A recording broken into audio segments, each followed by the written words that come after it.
fan of your style, the way you speak, the way your forthright nature and your vocabulary and your Coming style. from you, Arnab, that's a high compliment. No, I want to get rid of the fanboy part first.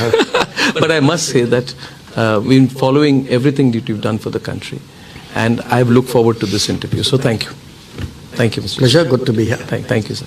So we are in the middle of a general election, and I want to address as many news points as possible in the course of this interview. Broad question, how comfortable are you in the middle of an election season? We've seen you going out a lot of late, speaking to people, select groups. You were there at the signing of papers of some of our yes, candidates I of had the gone BJP. to, yes. But are you really comfortable with politics, like rough and tumble of it? I am, I think it's a transition, it's a journey. Now 5 years is a long time. Okay, so if you'd asked me this question 2019, maybe 2020, but these 5 years have been very intense. In a way, COVID was a period of, and not just enormous responsibility, but a time when all of us as ministers went out among people, tried to actually motivate people, to support people. So I think what's happened in these 5 years, a combination of experiences, challenges, time, and frankly, the cabinet colleagues around me, from whom, often you learn by just working alongside. I think the combination of all of this, I think by now I've reached a reasonable level of comfort. I'm sure with seasoned diplomat you manage the political issues well, but at the time of joining the BJP and later after that, was it ever a thought that joining politics is going to come in the way of your own views perhaps, because you're not a career politician? I mean, did you feel, you'll have to compromise or change your line on some issues, or come into agreement with something the BJP thinks for you personally may not be against, as a lateral entrant, and you're much more than a lateral entrant? Is that at the back of your mind somewhere? No, I wouldn't say that, because mine was a peculiar case. Okay, yes. I became a minister when I was not a member of parliament, and more important, when I was not a member of a political party. Okay, so on the day I was sworn in as a minister, I was not a member of the BJP. Okay, and I must say it was not that anybody pressed me to become a member. They gave me my space, they gave me my time. So in fact, I think I had quite a few weeks to think it over. And for me, the occasion was I was preparing to file my own nomination papers to Rajya Sabha in Gujarat. I could have filed it as an independent. Why didn't you? Because I felt, one, comfortable in the BJP. I felt I'd had a chance to talk to, obviously not just Prime Minister, but other colleagues as well. And I felt, if you are a part of a team, you need to be a full member, someone who's getting into it wholeheartedly. So I gave it. It's not that I didn't think about it. I reflected a lot, and frankly, it was one of those situations where I was debating with myself. I mean, it was not an issue I could share with anybody else. Yeah. But I took a few weeks, and because I found that on a whole lot of issues, what the BJP felt, what the BJP was doing, was very much aligned with what would have been my own view, what was my own view. And some of it I also, I'm a political scientist by academic training. Diplomats anyway are very sort of avid observers of politics, including their own country's politics. So I was quite familiar with many aspects of the BJP's thinking. In our own history, BJP was a party which espoused exercising the nuclear option very, very clearly, very early on. BJP was a party which felt that on Pakistan, on terrorism, on POK, we should take a strong stand. BJP was a party which had a very clear view on Article 370, something which resonated with me for many, many years. I mean, well before it became an issue in 2019. Or BJP had a certain view on China. BJP had a view on the United States. BJP had a view on Israel. So look at it from my perspective. Someone coming in who looks at the political options out there. I mean, for me, the BJP positions on this set of issues very much tallied with my own thinking. Yeah, I get what you're saying, that broadly you're in the same line, and I agree with your assessment that the center-right approach that the BJP has had on issues is more or less in line with your own worldview, and it comes across. Let me also say this, Mr. Jaishankar, anyone watching you closely sees that there's a fair level of authenticity with what you're speaking. It's not a put-on. But I'm looking at it from that perspective.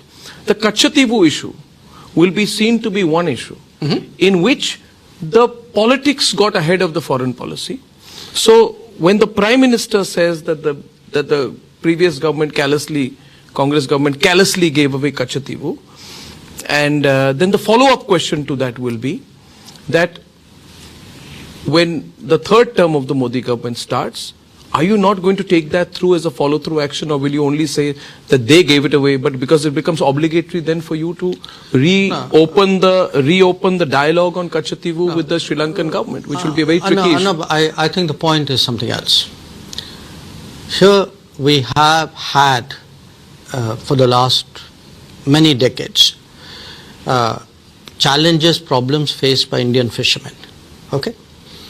Now you had the DMK posing as the champion of Tamil fishermen, saying they are in difficulties today because the central government took decisions which has put them at a disadvantage or in difficulties. Okay. So a very clever political narrative has been constructed over many years, where the DMK is sort of fighting for the people who have a grievance, and it looks as though the center is the culpable party. Now, what the record actually showed was DMK was very much party to the decisions. Okay, and so considering how much of an issue they had made this, made it in parliament, made it a consultative committee, took it up in politics. You saw Annamalai's interview, how much Chief Minister was raising it. Chief Minister Stalin has himself written to me 21 times. 21 times raising issues of Tamil fishermen. So I think it was time that the public learnt, saying, okay, this we all recognize there's a problem. Now let's be honest. Who's responsible for it? Who was culpable? Who did it? And who went along with it? Agreed. And the real issue is, beginning from day one, they had mastered this practice of saying something in parliament and saying something. That's what politicians are good at. No. But this kind of politics should not be encouraged. May I intervene? Yeah, sure, please. Sorry to interrupt. I saw the papers, and personally, I was appalled. I also saw the entire interaction that was going on. I don't know the exact date, between the then Foreign Secretary giving a briefing to Mr. Karunanidhi, I think it's 1974, yes, correct, on what happens, and he's laid it out. That this is the view of the central government, there could be Chinese influence, we need to have a good relationship, and hence we are taking this decision. To which Mr. Karunanidhi responds by saying that is there any other way, but finally gets convinced and then says effectively that I'll go along with you, but I'll have to take a slightly low-key angle on this or a different angle in local politics. Because I have to help you manage it. Because I have to help you manage it. So it's crazy that between the center and the state, then DMK and Congress, they've come to an arrangement on the whole issue. Look, Arnab. Okay, you can say that is politics. My point is, having done that, now you are posing before the public and before the rest of the country as though you have nothing to do with it. This is the core point. I am again with it. This is at a time when, after all, what is an election about? An election is about different political parties going to the people, saying, look, this is what we believe, this is what we stand for, and we ask you for your trust and your support on that basis. So we think that it's very important that parties should come clean. If they don't come clean, history will come clean. I am totally with you on this. Totally, and I agree with you on this. Now, the question I'm saying is that it's already, if anybody says it, it's already if Annamalai says it. The Prime Minister of India says it. A follow-up statement is made by the Foreign Minister of India. Then the Sri Lankan Foreign Ministry responds, saying this issue is resolved 50 years back. My specific question to you, sir, is can we now, we realize the issue of accountability, hypocrisy, giving it away, duplicity of DMK, Congress, etc. understood. Can it really be opened up now? Can the Modi 3.0 government reopen the dialogue on, can we make a claim on it? Would that not worsen our relationship? Where do we stand on that? I think right now the important issue when people are going to polls is which party was honest, which party is not, which party is responsible for the situation in which the fishermen are finding themselves, and which party, by the way, has been trying to help. I mean, because I've also seen in this 10 years, both as Foreign Secretary and as Minister, Prime Minister has himself repeatedly taken up the fishermen's issue with successive presidents and Prime Ministers of Sri Lanka. Yeah. So right now, let's, not jump the gun. Right now, we are dealing with an issue. Question number 2 is CA. And, I really felt very strongly about the way there were attempts to polarize the Muslim population or during the Shaheen Bagh event and, 2000, I think it was 2019-20 period, in the intervening winter. It was terrible. I mean, we took a very strong line on it as a channel. We, in fact, supported. But I am curious to know, I'm going back to Sri Lanka again, that during the Sri Lankan civil war, there were some 10,000 army troops. We sent our army there to help solve the situation there. There are between anywhere 4 to 6% of Indian Tamils in Sri Lanka as per varied estimates. There is a population there. There is an agreement which has been signed between India and Sri Lanka. We have promised to repatriate Sri Lankans. A lot of it has not happened. Long and short, my question is that why would the CA really logically not apply to the Tamil population in Sri Lanka? Because you will say there is already a treaty for Tamil repatriation, but then the same applies for everyone who does not come under the persecuted minority category. In the case of Tamils in Sri Lanka, and that's a long question, but in the case of Tamils in Sri Lanka, the primary filter of persecution is established. And if CA is about persecution, then why do the Tamils of Sri Lanka not come under the ambit? No, I think you are completely mixing up apples and oranges here. Look, the CAA is derived from a certain period and a certain set of decisions in our history, directly from the partition. It deals with the aftermath of the partition. Okay? What happened in the aftermath of the partition was that different post-partition states were left with minorities, and it was the obligation of the states to look after the minorities. Okay, and that was the basis for the Nehru-Liaquat Pact. When the Nehru-Liaquat Pact was being concluded, in fact, there were wiser voices, saner voices, which counseled, saying, look, you are trusting a Pakistani government which already has a certain mindset, a certain ideology, a certain attitude to behave like you are behaving, and they will not do that. Okay, and this is something which was very, very sharply, repeatedly, specifically, particularly Shama Prasad Mukherjee, I think was a proponent of the view, but he was not the only one. A lot of others held that view. What we have seen after that has been actually a treatment of minorities which caused them to look for safety elsewhere. Now, in many cases, if you look at the minorities concerned, where else will they go but go to India? Okay. So, that was the logic of the CA. The Sri Lankan situation is very different, because in the case of the Sri Lankan situation, the issue pertained to the what were called the Indian origin Tamils, and those were negotiated and settled through negotiations. So I think you cannot compare what was happening in Sri Lanka with what was happening with Pakistan. I think they are totally different situations. We are, through CAA, we are trying to do justice to a set of people who in a sense were caught on the wrong side of history, who are let down by the assumptions of the then rulers of India that they will be looked after in the place of domicile. Could the same not apply to the Tamil Hindus, that they were left on the wrong side of history? No, again, no. I think This analogy, I think, is not justified But at all. is there also not an assumption here that India is the natural home for Hindus? That is the argument that the BJP puts when CA, well, okay, so Mr. Jaishankar, let me just give me a moment on this. The position technically as government and foreign policy is one thing, but the position politically is that India is the natural home for Hindus and the BJP has made India the natural home for Hindus. Now, Maldives today. We all know the Islamist forces. I'm not talking Islamist politics which is going on there. It's a Muslim majority country with some 99.6% Muslims. But there is a 0.3%, 0.4% of Hindus. So if the question is that India is a natural home for Hindus, then should that lever not be open for us, that if Hindus were to be persecuted and the politics were to be sharper in Maldives, we should bring them back. Equally, allow me to complete. We do hear of persecution and torture of Tamil Hindus.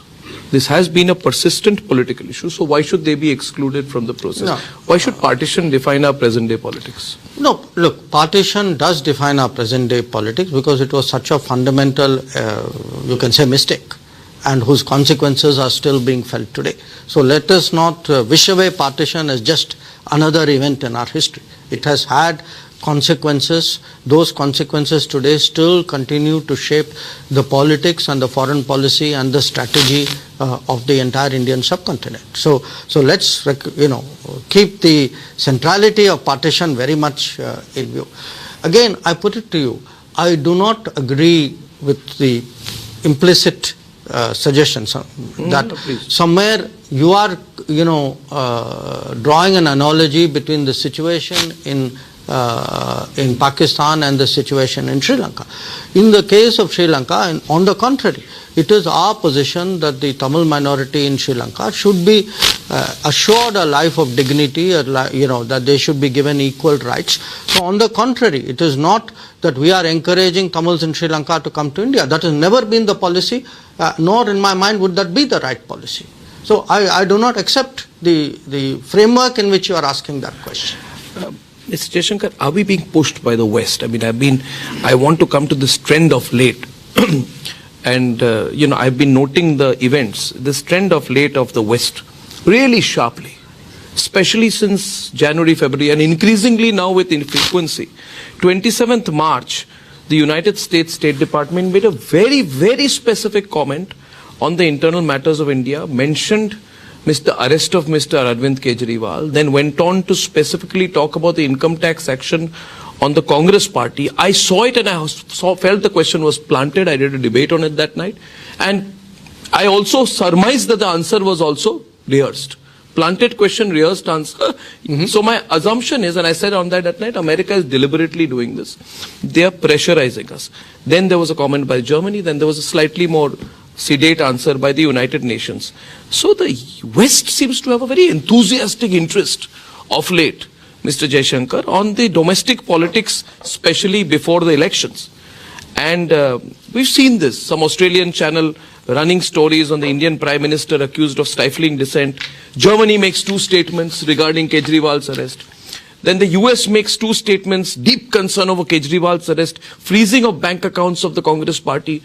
You are summoning the ambassadors, they are going back, but no reparative action. And to top it all, the UN secretary, the UN office also made the comment.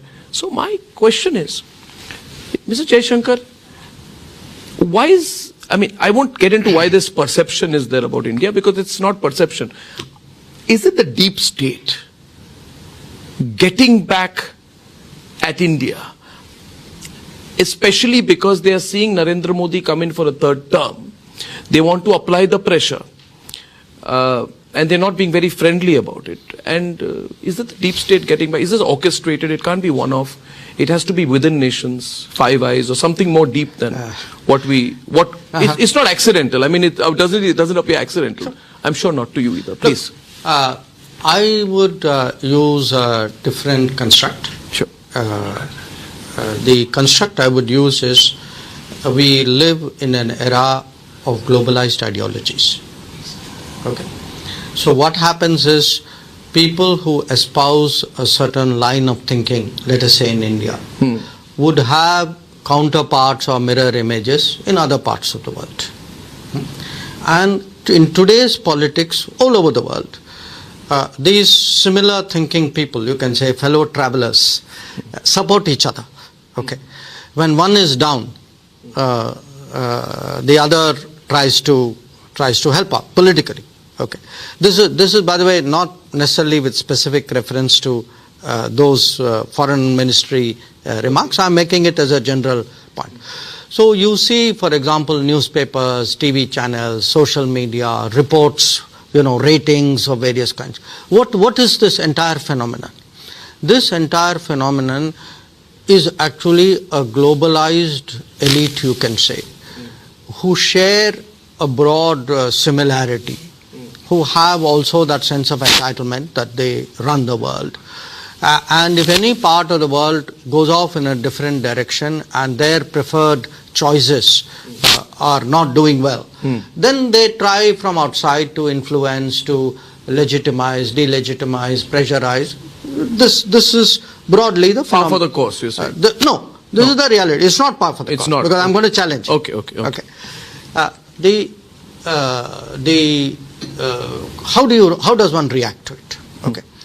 You react to it at a political level by countering it, by challenging it, by putting alternative narratives in place, by not turning the other cheek here, not saying, okay, it's one very prestigious newspaper in America, so therefore, I must accept it or bend to it, or so if it, and particularly, we've seen this, a lot of it out of New York and London. I mean, these are traditional Anglosphere sort of hubs, you can say.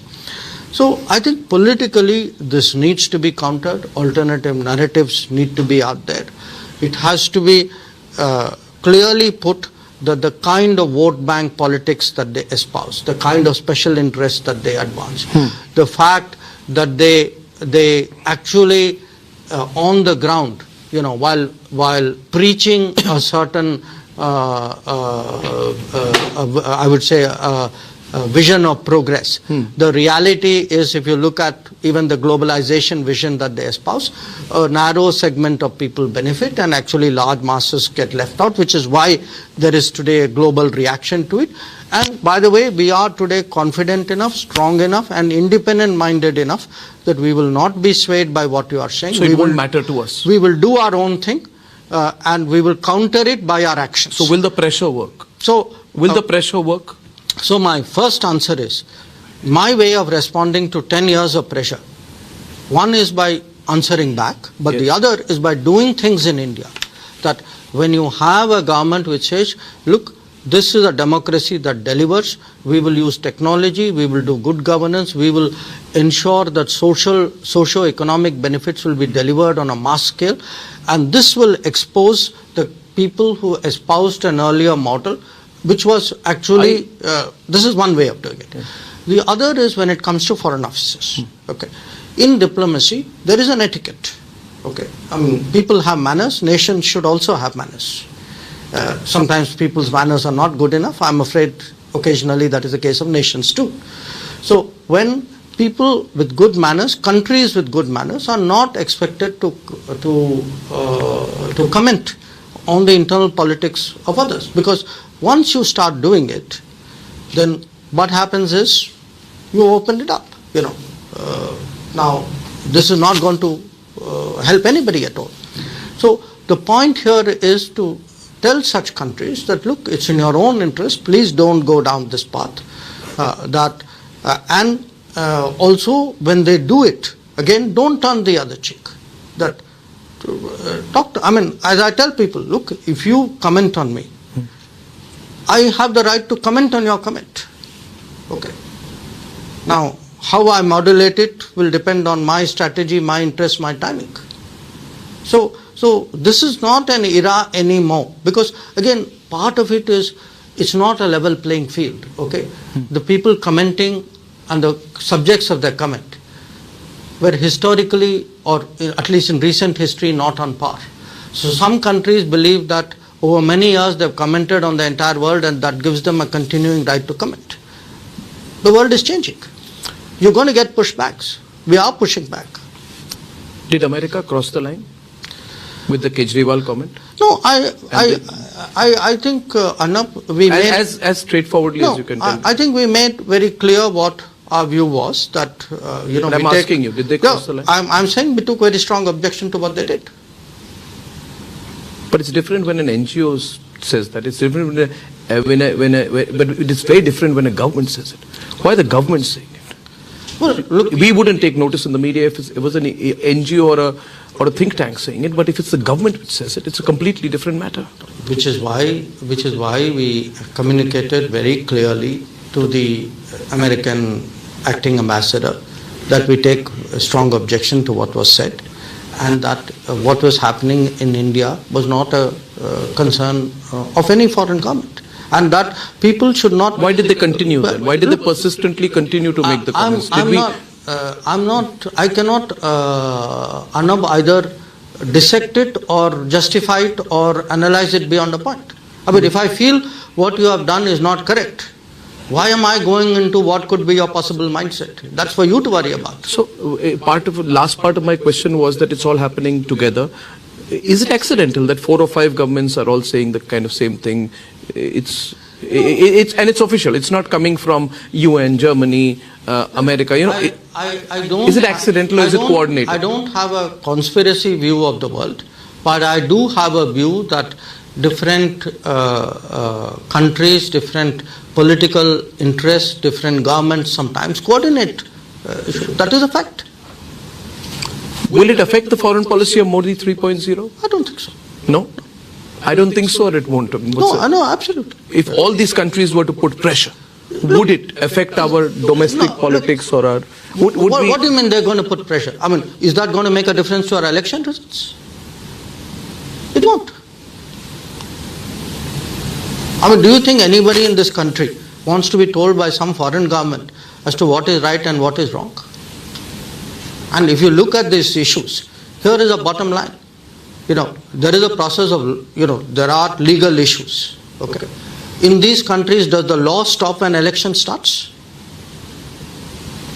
So, do they expect the law to stop in India? Yeah. So, look, I think let's not overdo this. I mean, fine, they said something, we answered them back. We've been very clear. I mean, nobody faults us for lack of clarity. That much I can assure you. And I think that's where it stays. Now, if in their wisdom they choose to say something, then in my wisdom I will also answer. Yeah, and what you say is very assuring, very reassuring for a lot of our viewers. But Mr. Jaishankar, the way we are placed as a country, as a global player, things are going to dynamically change. The Prime Minister speaks about Viksit Bharat, and there's a genuine sense of excitement about it. And I must say this, that the way the government handled Ukraine was just, I mean, I've said it once, the Prime Minister was at our event, and I said that history will remember the way we did it. But, the world will not want us to balance different boats. And your answer to that, maybe we are not balancing boats, we are in our own boat. But if I may go into detail on this, the messaging in the Ukraine Foreign Minister's holy video, announcing his visit to India was not lost on anyone. Standing in front of the Gandhi statue, speaking at length on the values of Gandhi, making a very subtle nudge on the moral, the moral need for India to support Ukraine in the war against Russia, similar to the headlines being made about India abstaining to vote on the Gaza ceasefire a few days ago. So there are undoubtedly lobbies and lobbies putting pressure on India to take a stand. Is it going to become increasingly difficult? Question 1. Question 2, as we become more significant, we become a $30 trillion economy by 2047, it's a reality that coercion tactics, pressure tactics, all these things will increase on the country. For people who are watching this interview in the context of the general election, they would want to know whether you feel these pressures will increase in the future, and therefore whether you feel whichever government comes into being or is in India over the next 5, 10, 15, 20 years, we'll have to take a little bit of a continuity route on our foreign policy. We all like to say this, that foreign policy is largely an exercise of continuity. Like anything in life, it's partly true and partly not. I can give you examples of continuity. I can give you examples of differences, sometimes sharp differences. I think today, if one looks at our relationship with the US or our response to China, handling of Pakistan, stance on West Asia, Israel, I would argue that a lot of these would have been different had a BJP Sarkar under Narendra Modi not been in power. Okay. But having said that, your question, so it does matter. It's not like foreign policy runs on autopilot. It doesn't matter what government comes. I think it matters very much what government comes. I mean, this government, for example, has a very robust policy on counter-terrorism. It has a strong policy on defending our borders. It has a view about standing up to pressure. You mentioned Ukraine. I could give you Quad as another example. The pressure not to go ahead with Quad. So it does matter very much who is in power, who is the Prime Minister, what is the vision, what is the level of confidence. These things do matter. Your question, will the pressures increase as we become bigger?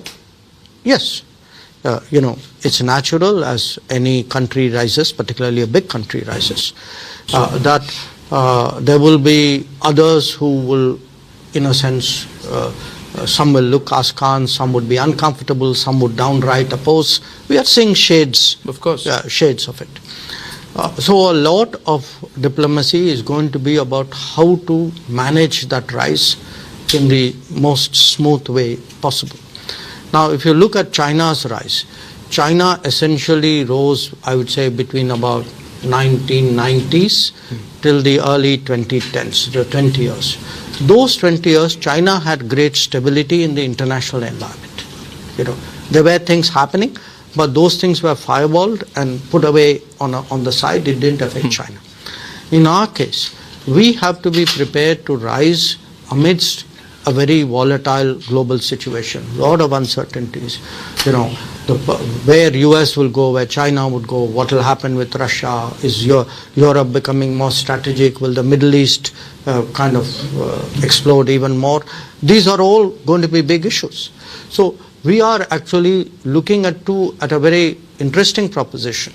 On the one hand, there is the rise of India. We have, put our house in order. We are preparing ourselves for a big move. On the other hand, when you look, there are headwinds.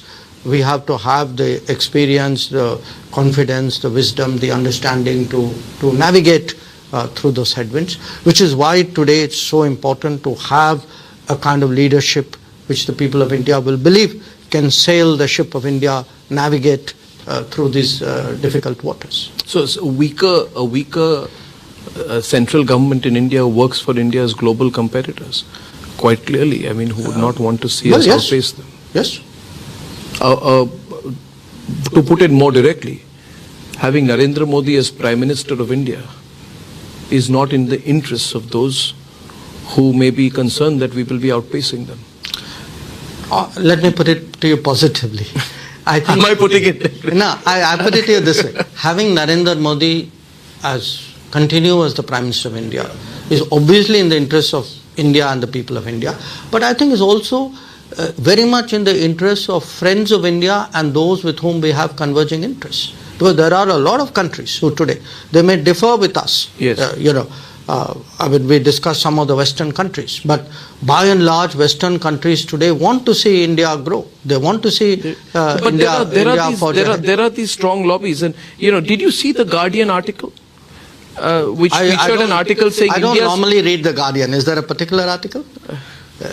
Are you feigning ignorance of that? No, I don't normally read the Guardian. I don't normally read the Guardian. But there was an article which caught my attention, and it's not about my views on it. I'd like your views on it. Because the article which said India's Foreign Intelligence Agency, referring to RAW, allegedly began to carry out assassinations abroad as part of an emboldened approach to national security after 2019. And interestingly, on the heels of this, another American paper, the Washington Post, I don't know if you read, says India was a miracle democracy, but it's time to downgrade its credentials.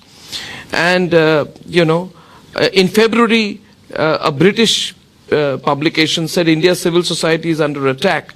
The crackdown is heart-rending, hurting policy making, millions of poor Indian lives.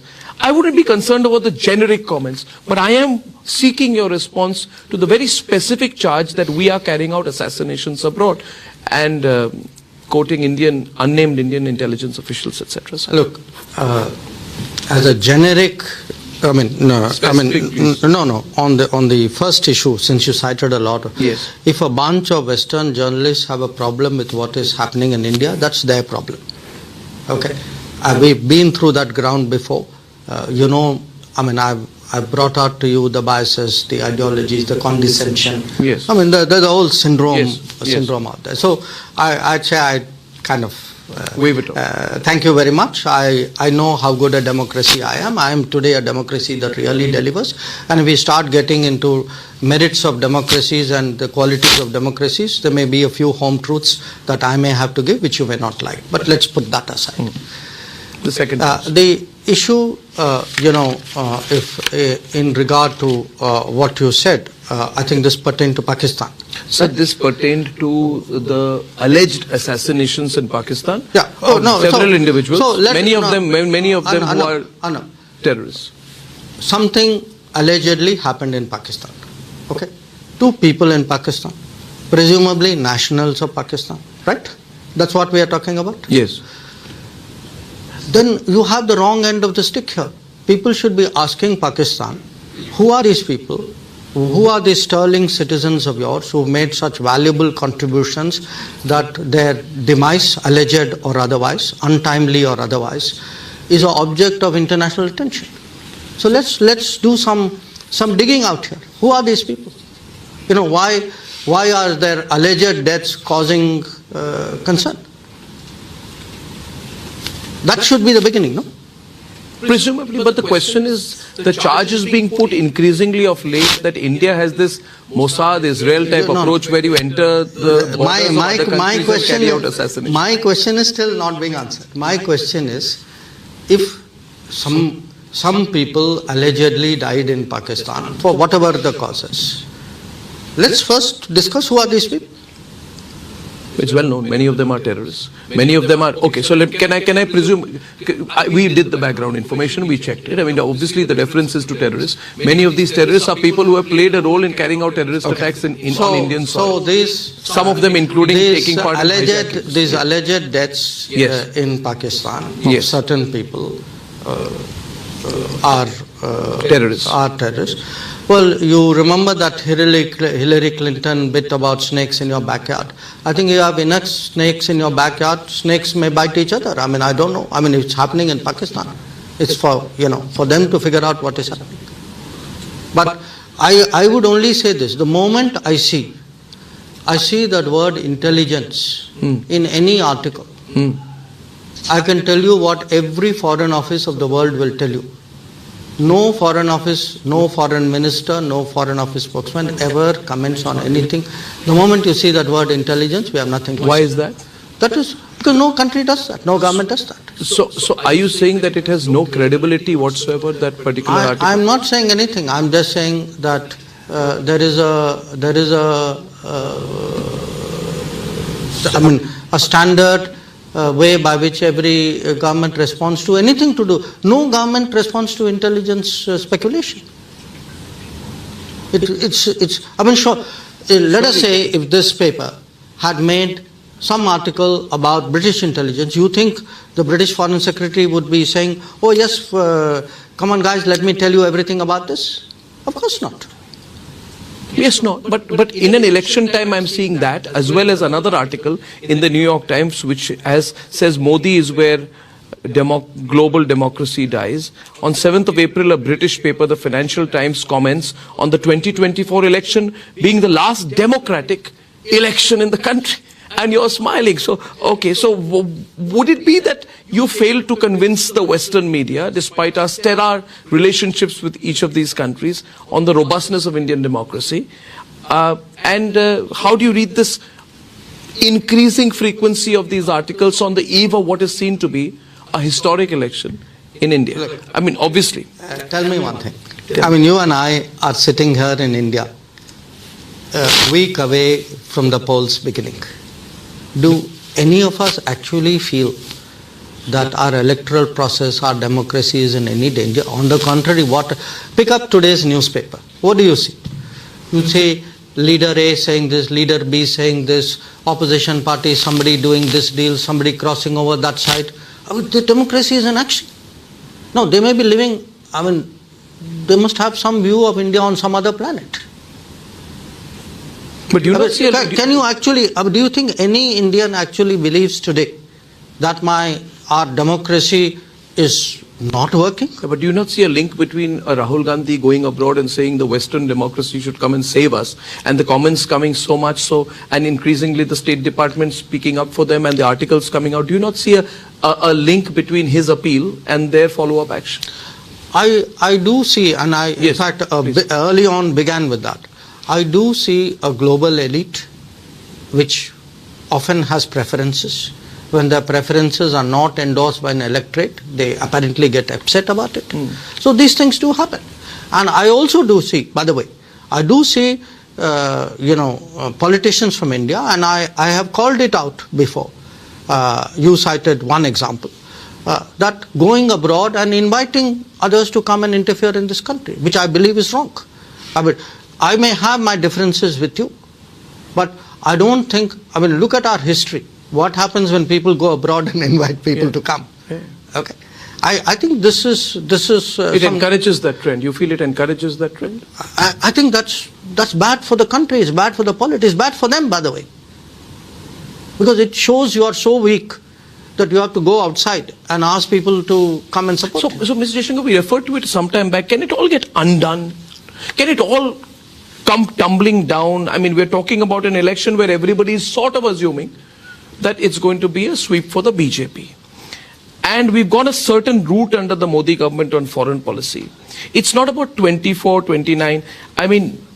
My question to you is, we've seen what happened after the Pathankot, Balakot airstrikes. We've seen what we did with the Russian oil imports, how we took a position. But we've also seen, the word I would use is the pusillanimity of Indian foreign policy in the past.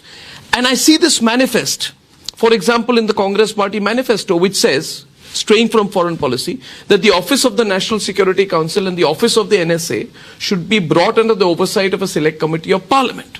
So one would argue then that would the National Security Council or Mr. Doval's office, which he holds today, come under the supervision of the Danish Alis and the Mahua Maitras in the future?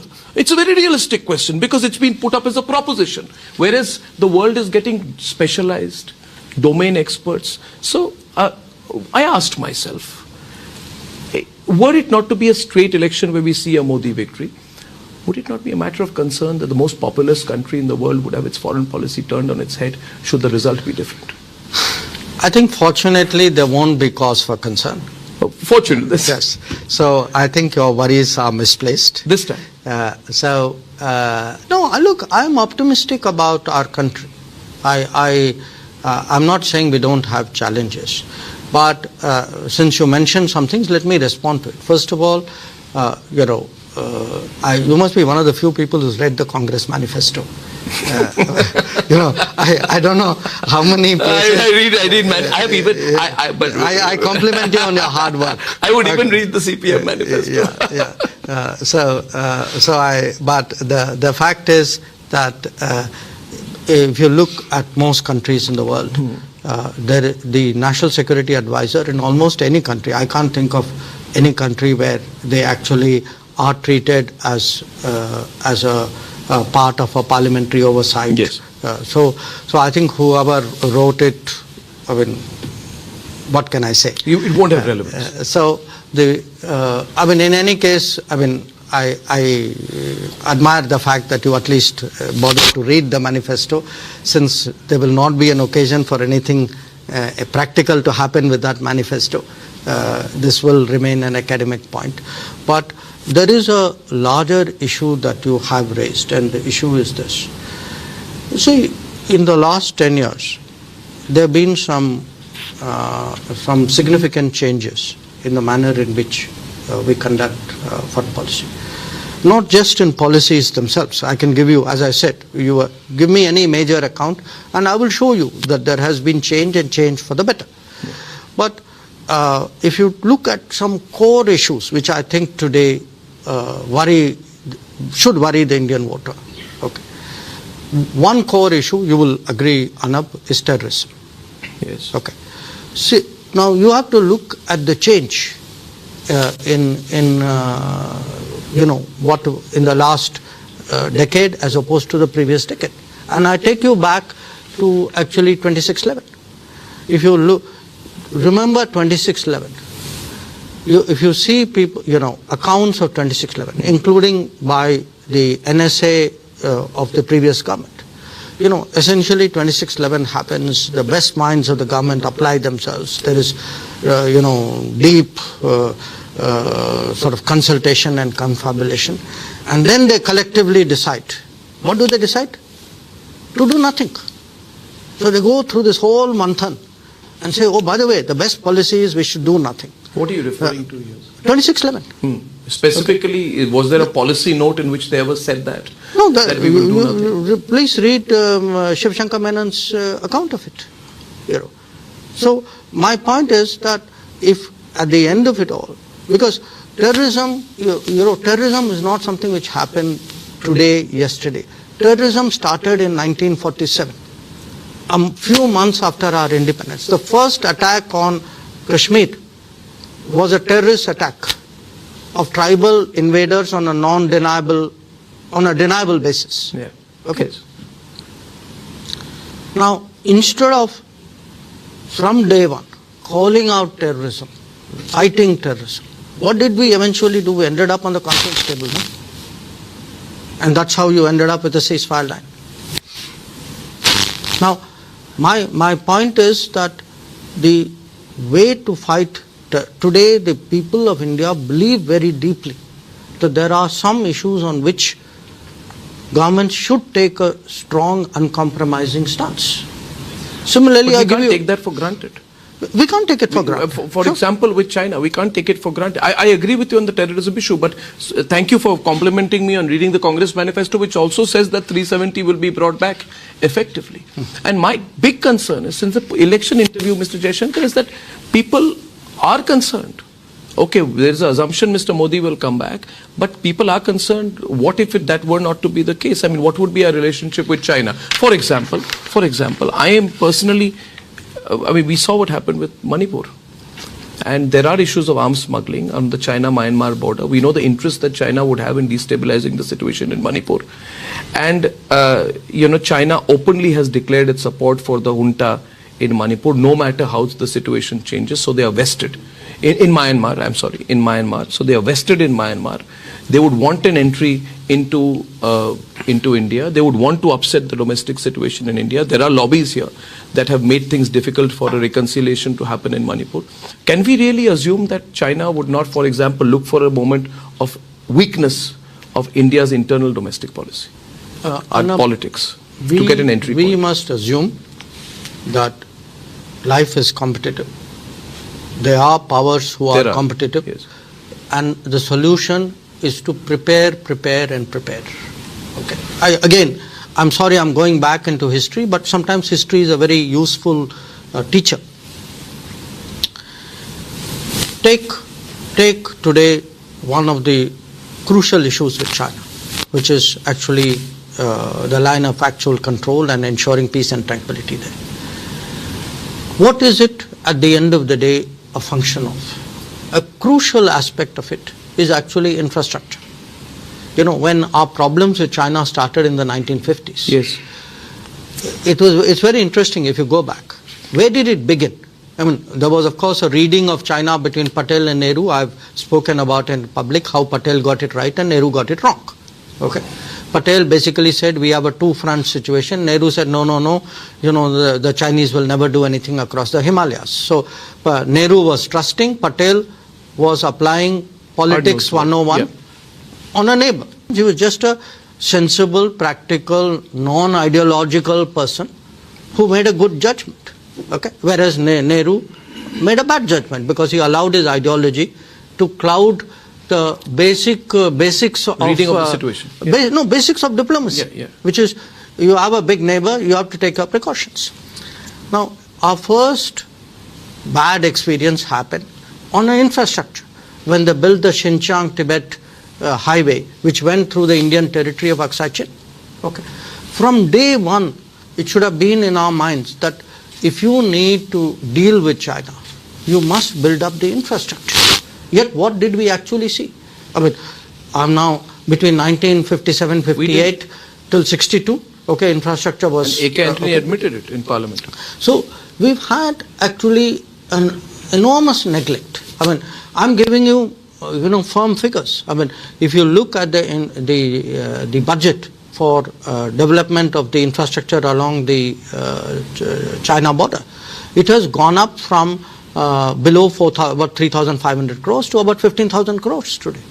If you look at the quality of projects, the amount of road building going there, the tunneling which is going there, every day you will read about some project. I mean, Prime Minister recently inaugurated the Sela tunnel. So my point is this.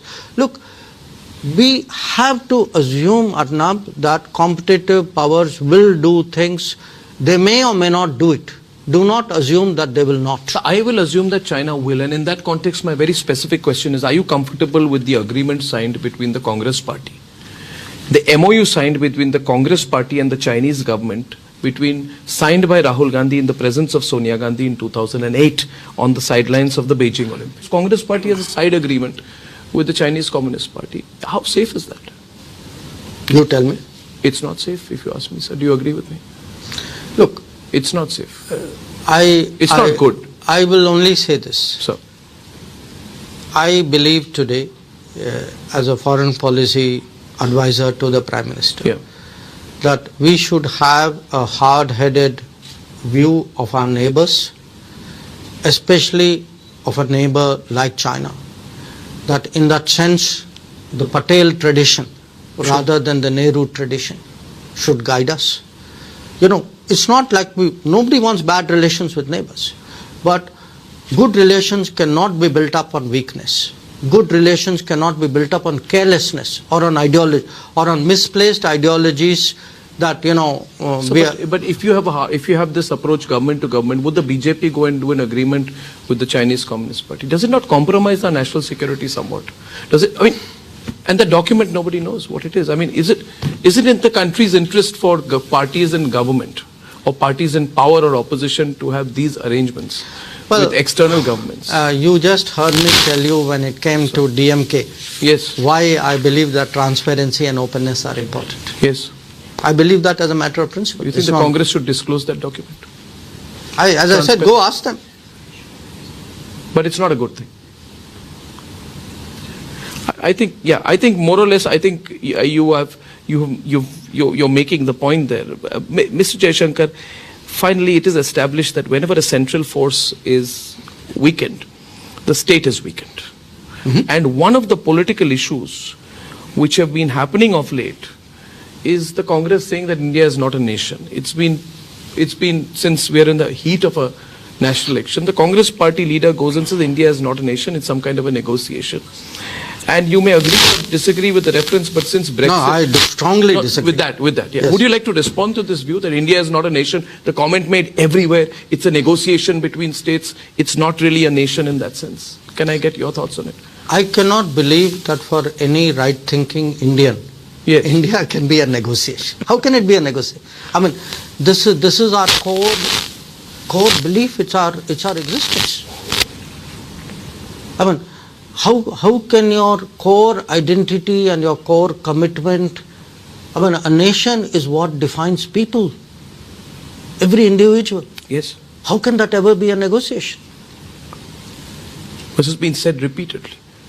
I know, and references to India and the EU are made. Would you not think that since Brexit in 2016? No, look, we are told that India is like Europe. India should be like Europe, like the European Union. India is not like Europe, not just not like European Union. It's not like Europe on many other things. To begin with, we are a 5,000 year at least civilization. Correct. I think that alone sets us apart. But quite from the polity aspect of it, the European Union is something completely different. It's The European Union was a relatively recent construct, which is treaty based, where there were prior national identities which were merged. Yes. You are now talking about an India which is a civilization, a culture, a tradition, it is something which is our soul. Yeah. And if it is your soul, how can it be? I personally find it totally appalling. But it's been said increasingly. But if you are a person not appreciative of our culture, if you are dismissive of our civilization, if you do not understand our heritage, then you could say such a thing. I won't. Yeah. And I frankly, I found that a very extraordinary comment. It's a disgraceful comment. But again, since you're complimenting me on reading manifestos, it was part of the manifesto of the Congress which said we should move items from the concurrent list to the state list.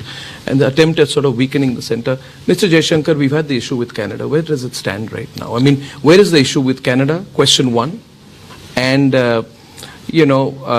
on the 21st of March, an AAP leader, Raghav Chadda, met a British MP, Preet Kaur Gill, who has advocated for Khalistani groups in London, France, Germany. We've had the Amritpal episode play out in India. We have seen the Khalistani imprint on the 2020 farmers' protests. We are concerned as a nation that whatever our domestic issues are, there must be no foreign interference. And questions have been raised about whether the Aam Aadmi Party, allegations have been made, have had links with the Khalistani forces in Canada.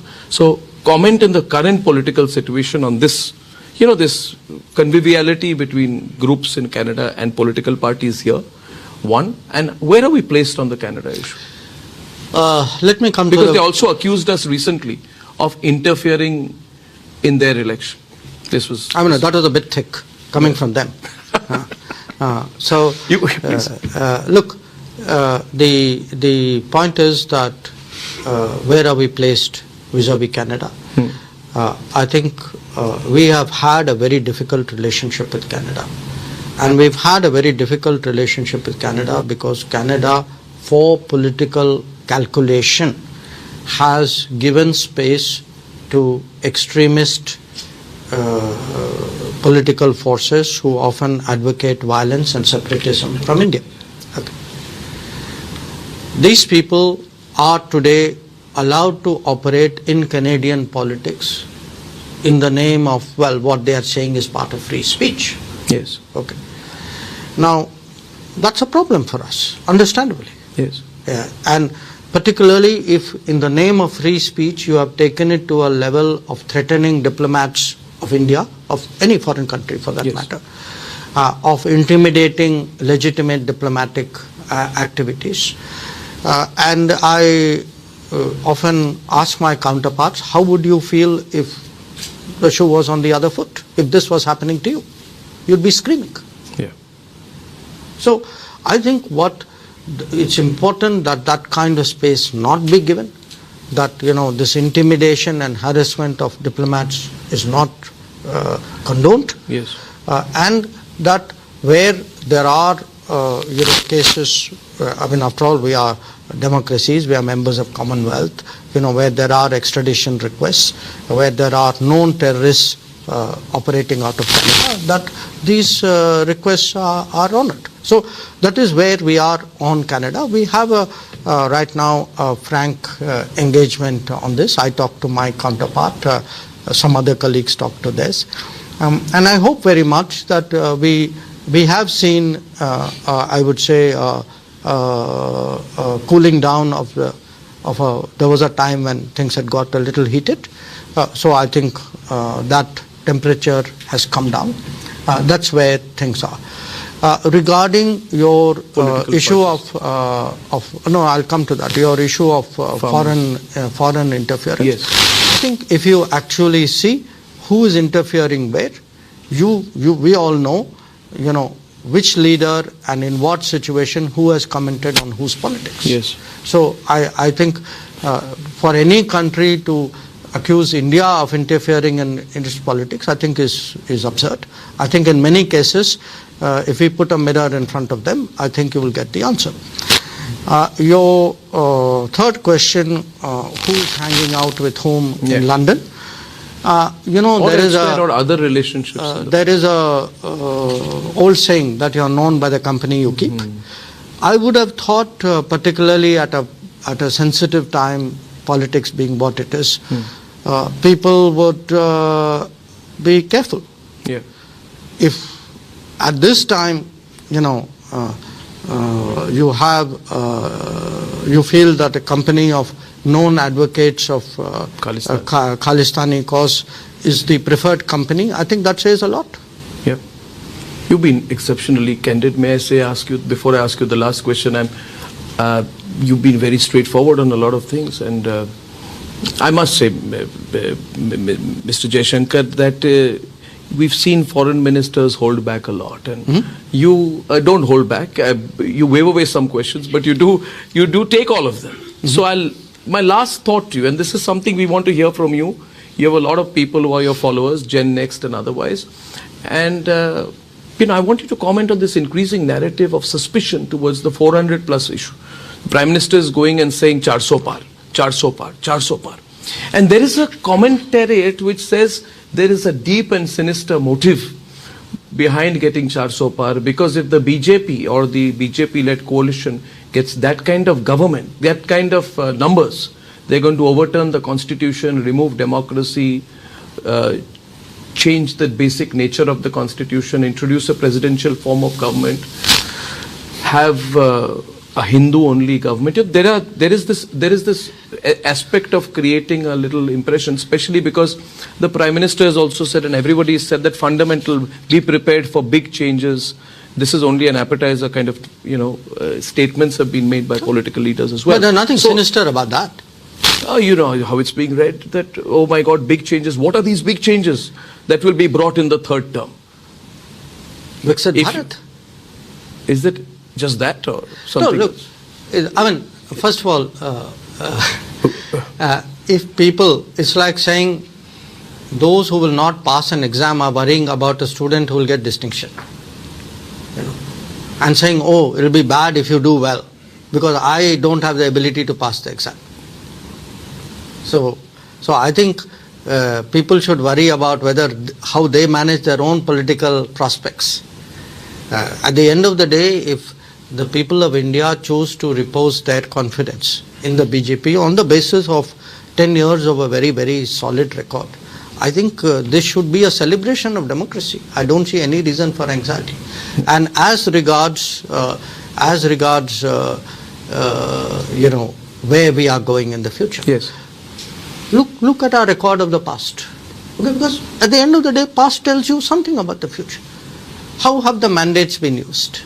The mandates have been used today to improve the infrastructure, to grow the economy, to fight the COVID and recover from the COVID, to counter terrorism, to protect our borders, to actually restore. I'll tell you one thing. Look, I am now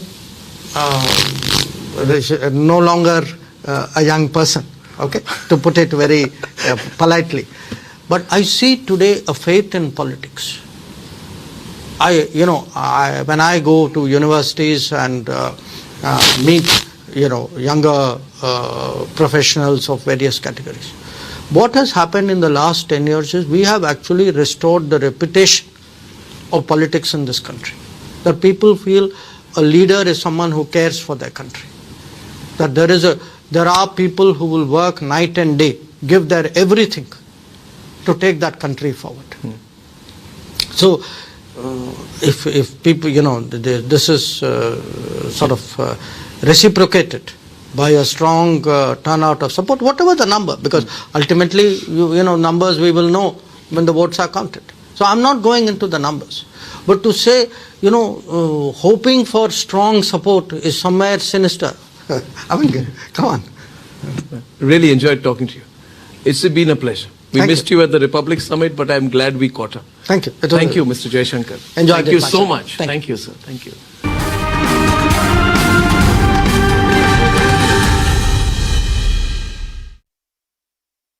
Kane, sir, your dinner. On a tile? It's antibacterial. Scratch resistant also. But plates? Kane bhai, it's a tile ad. IM+ technology से बने world class tiles. Tile हो तो simple हो।